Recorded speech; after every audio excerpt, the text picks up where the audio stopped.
Hey everyone, this is Friedel Hagarage Arrive, and I'm here with my recap and review of Animal Kingdom Season number 5, Episode number 5, which is titled Family Business. And this was a very talk heavy episode. Things happened, but there was a whole lot of talking, and I enjoyed it because this episode finally showed Pamela getting to interact with the Cody boys, and we had her give them an offer in order to earn their property back, which, yeah, I'm here for it. Anyway. The episode opened up with Pope. He's walking on the beach and he notices this pastor and is giving a religious sermon. And Pope is, of course, interested in all of it. And I was like, wait, is Pope going to go towards the spiritual side? We have seen him go there before with one of the women who used to work for the church. I don't remember her name. So he walks near and he ends up meeting this other guy who came out of prison like 18 or 12 months ago. I'm not really sure. And he's the one who ends up telling Pope about Angela dying. And yeah, for those of you who were wondering what happened to Angela, well, Angela's dead. And frankly, even though I wasn't a fan of Angela as a character, I liked the actress and I wasn't expecting her to die. I just wanted her to just not show up. Like she could live her life off screen, but the fact that she ended up dying, it didn't really, yeah, I was kind of disappointed by that narrative decision. But then again, Angela died to cause Andrew more man pain, and yeah, I had issues with this. Basically, I guess the writers are basically showing that Smurf went away, Julia, like Smurf's dead, Julia's dead, and now Angela's dead, and Andrew couldn't help any of them. So I guess that's what the narrative is going for. But yeah, the other guy tells Andrew that that there's a guy named Shane who ended up killing her. Maybe he played a part in killing her, or maybe he knew where Angela was. Basically, he didn't help Angela when because someone beat her up for some reason. I'm not really sure what really happened there. Like basically, I don't remember because I don't necessarily care that much. But the fact is that Angela's dead, and of course, Andrew's going to do something about it. Then we cut to Darren. He's still sleeping at the bar. He wakes up. He gets a call from Pamela, and Pamela is like, "Darren, I'm going to come visit the house today." And Darren is like, "Well, today isn't a good time." And Pamela is like, "You know what? Make it a good time. Tell your brothers that I'll be coming around 11 or something." So we cut to Craig and he's talking to Ren about the party that she was in at Reno. And Ren is like, you know what? It was a very good party. My friend is marrying this 50-year-old rich man. And her friend's the one who told Ren that she could be a very good real estate agent. So should I take up the job? And Craig is like, you know what, Ren? That's a very good job to take compared to the drug dealing job that you're doing right now. And Ren is like, you know what? It is a very good job, but I'm actually worried about some older businessmen trying to grab me from behind and stuff like that. And Craig doesn't necessarily respond. He gets a text from Darren about Pamela coming over, and he's like, you know what, Ren? I have to go.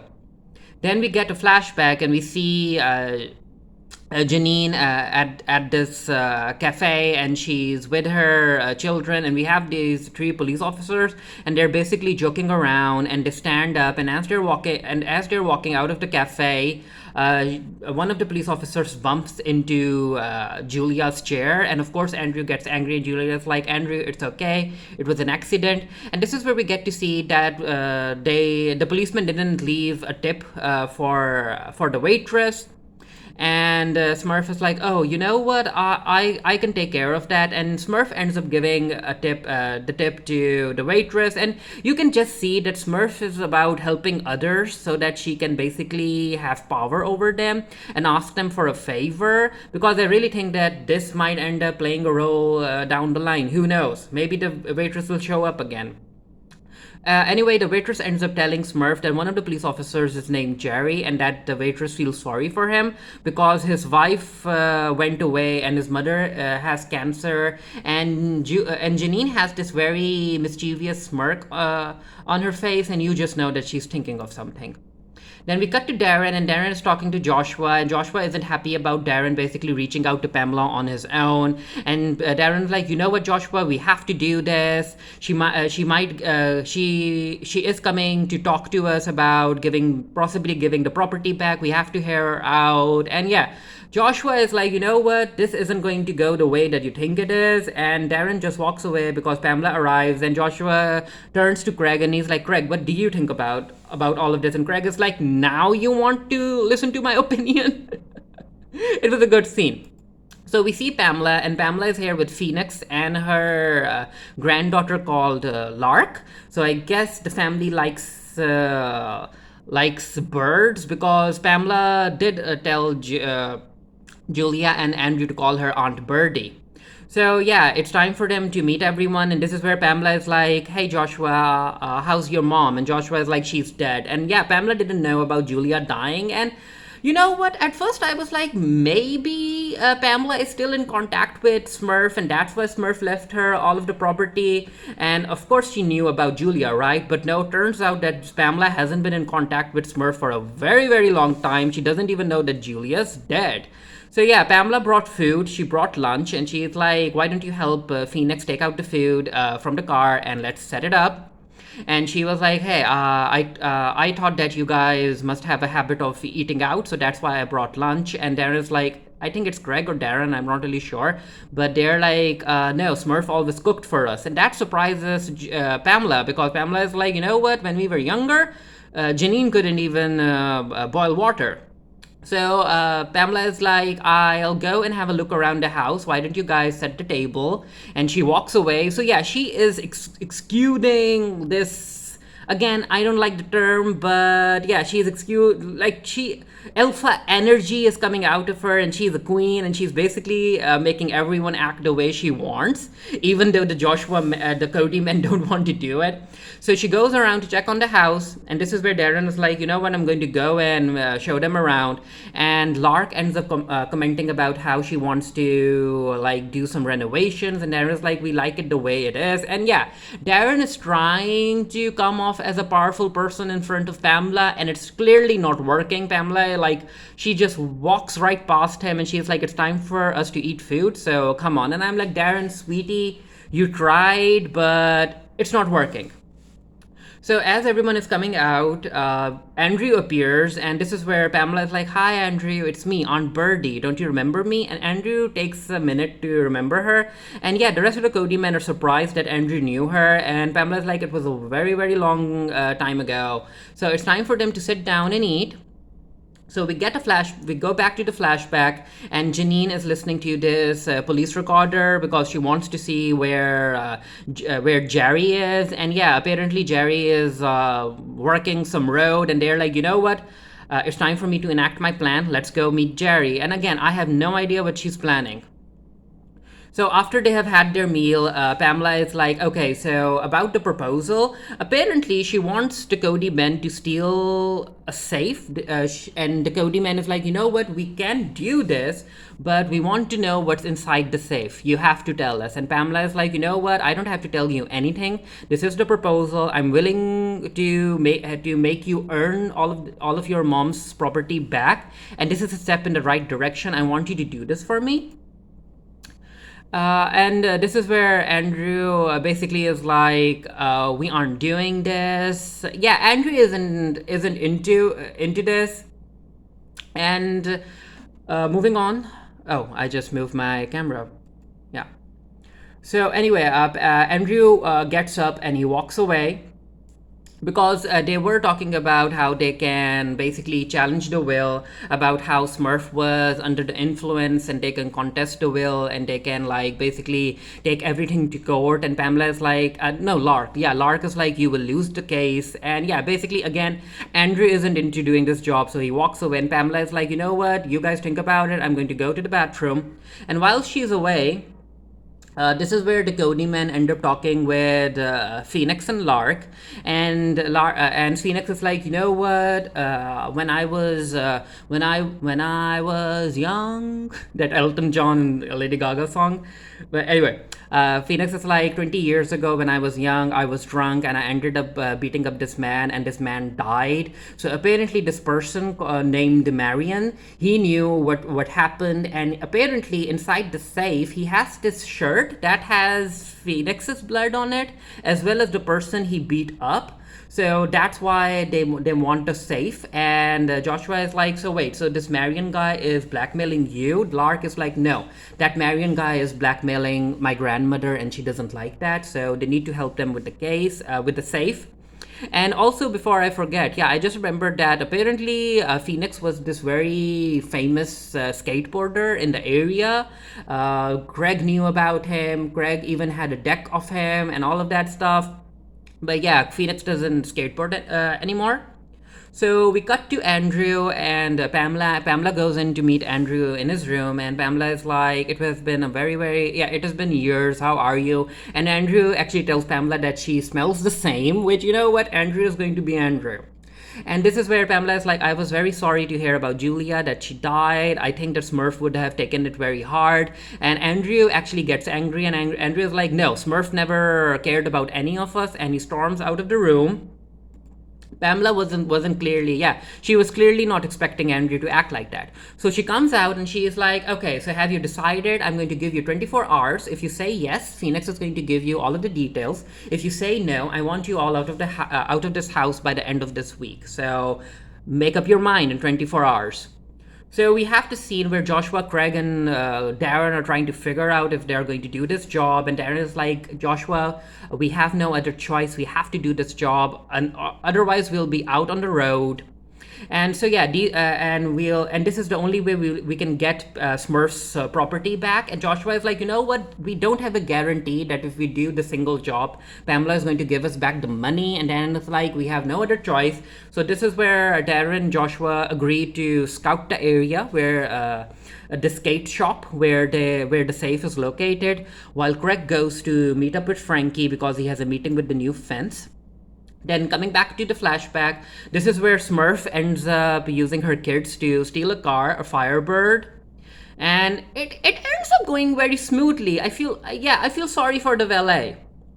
So as far as Andrew is concerned, he ends up going in search of Shane, and he finds Shane, and Shane realizes that Andrew is after him, and we have this very intense running scene, chase scene, and yeah, it was kind of funny too, because even though Shane was running for his life, Andrew was relentless, and he continued to go after him. It was basically like, you can imagine Andrew basically being a Terminator, running after his target. So he is able to catch up with Shane, and this is where he ends up beating Shane. And yeah, apparently Andrew is seeing things, he is hearing voices in his head. Even though he was angry at Shane because of him not helping Angela, while he's punching Shane, he ends up screaming about how Smurf didn't help Julia and why Smurf didn't help Julia. So yeah, Andrew needs help, and the good thing is that Shane is still alive. I was actually quite relieved that Shane didn't die. So we see Darren, Phoenix, and Joshua. They're scouting the place, the skate shop, and Darren is like, "I guess we can do this. So when is the place empty?" And Phoenix is like, "No, this place is never empty, because apparently what happens is that Marion, when he sees a young person has skateboarding skills, he basically has the person start living inside the skate shop. Like, these kids are skating, skateboarding, drinking, smoking, and just living at the skate shop, and Darren and Joshua have to figure out how to steal the safe. Even though there are going to be people there are always going to be people in the establishment. And as they're walking away, Darren is like, "Hey Phoenix, how do you know everything about this place?" And Phoenix actually tells Darren that Marion saw something in him when he was young, and because he wanted to do the exact opposite of what his mother Pamela wanted him to do, that's why he ended up being more closer to Marion, who basically helped raise him.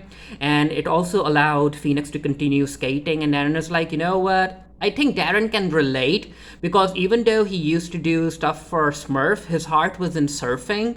So he can relate with Phoenix on that level. And this is where I'm going to just throw it out. Is Phoenix queer?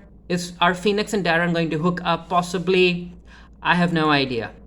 So again, at the back to the flashback, and apparently Janine's plan was that she was going to drive very fast, and she was going to drive in front of Jerry, and then Jerry came after her, and this is where Jerry makes Janine stop, and Janine and Jerry is like, "Ma'am, I need you to come out of the car," and Janine does. And again, while I was watching this scene, I had no idea what Janine had planned. I was like, "Wait, is she going to try and hook up with Jerry or something?" But no, Janine's plan actually involved helping Jerry. Again, similar to the waitress scene where Janine paid for her tip that the police officers didn't leave behind.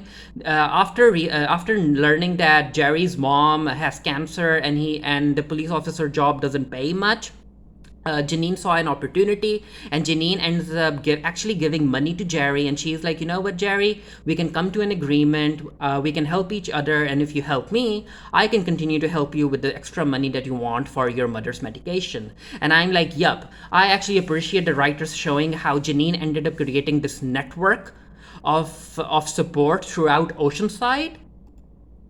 Then we cut to Frankie and Craig, and Frankie takes Craig to meet the new fence, and Craig actually wants the fence to move Smurf's jewelry, and the fence is like, "You know what? I think I can do this. I'll give you a number in 3 days." And he actually talks to Frankie about whether or not she ended up meeting Valdick. And Frankie, yeah, you can tell that something is wrong with Frankie. And after the meeting with the fence, this is where Craig is like, "Frankie, who's Valdick?" And Frankie's like, "It's a person that I prefer to not meet up with." And apparently, Frankie is in a bit of trouble. After the Raoul job, things didn't actually go well for Frankie, and she's tight on cash, and that's why she was actually trying to basically make the Cody men pay her for every transaction that went through her fence. And then after Frankie telling Craig that she was in danger, and Craig actually wanting her to stay safe, they sit back in the car, and Frankie's like, "You know what? I can take care of myself, and if you have anything else to throw at me, let me know." And this is where Craig and Frankie end up making out, and I'm like, "Wait, Craig, why would you do it?" Because I never thought that Craig was basically a cheater. Now, I'm not really sure if he has an open relationship with Ren or they have some sort of understanding, but seeing Craig hook up with Frankie, I didn't actually appreciate. Like, I didn't like it. So we're back at the Cody house, and all three of them are talking about how they will do this job, and that they just have to do it. And Craig is like, "You know what? We'll do it. And I need to go to the bathroom." And he gets up and he walks away. And yeah, this scene I really enjoyed because Joshua and Darren are actually taking jabs at each other. Darren is like, "Hey Joshua, were you able to sell your condo?"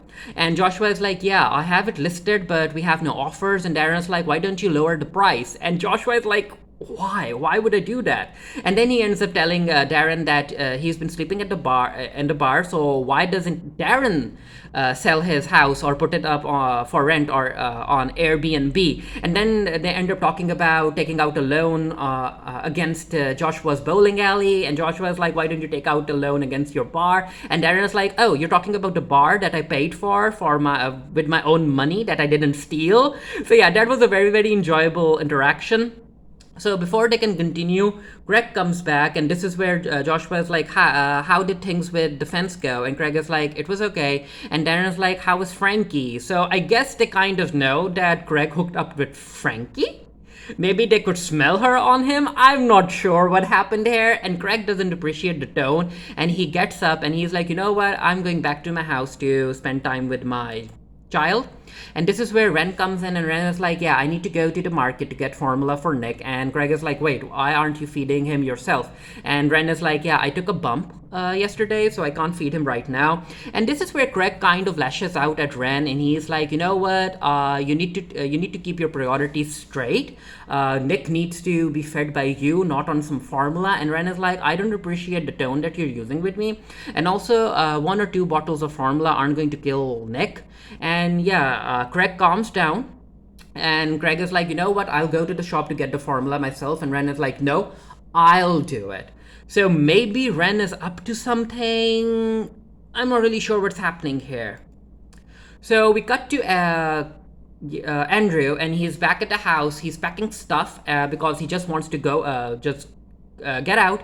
And Darren comes in, and Darren's like, Andrew, I need you to talk to me. And this is where Andrew tells Darren about how he is not doing well, he's hearing voices, he's forgetting stuff, and he just needs to get out of the house, because if you remember from the previous episode, the doctor told him to get away from the place that triggers him the most, and the Cody house really triggers Andrew. And Darren is like, you know what, Andrew, I understand what you're going through. You have had our backs for a very long time, and it's time for us to support you. So you take your time off, you cool down, and you come back, and yeah, everything will be fine. And Andrew is like, Darren, you don't understand. I can't come back, which again, the house triggers him, and he needs to get away from, like, far away from here as possible. And he just walks out, leaving Darren alone. So I guess Greg, Darren, and Joshua have to do this job on their own.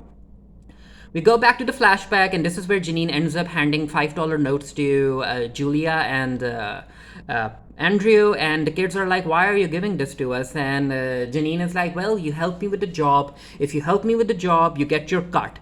And yeah, the kids are happy. They're like, can we go to 7-Eleven? And Janine is like, yeah, go, stick together. And this is where Jake is like, you know what, I don't appreciate you teaching your kids all of this stuff very early. And Janine is like, you know what, relax, they have to learn it sometime, so I'm just doing it now. And Jake is like, hey Janine, what are we doing here? Like, what about us? What about us? Another song.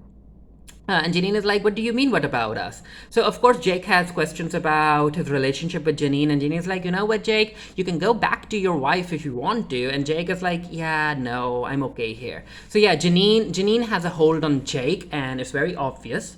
And I think Jake has started to grow scared of Janine, seeing her basically creating a network on Oceanside, taking way too many risks and all of that stuff.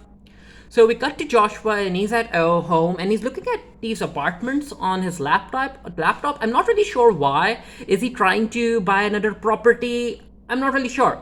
So Darren comes in, and Joshua is like, hey, why are you here? And Darren is like, you know what, Andrew just walked away. And Joshua is like, walked away, as in walked like away. And Darren is like, yup, he left the house.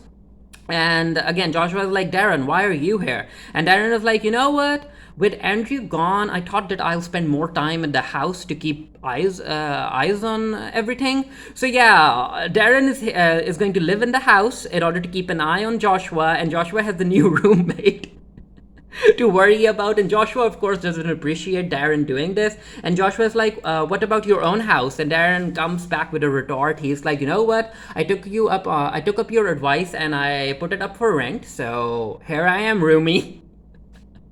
So yeah, these two things are bubbling, and yeah, these two are going to explode, and these two are going to fight each other, and I can't wait.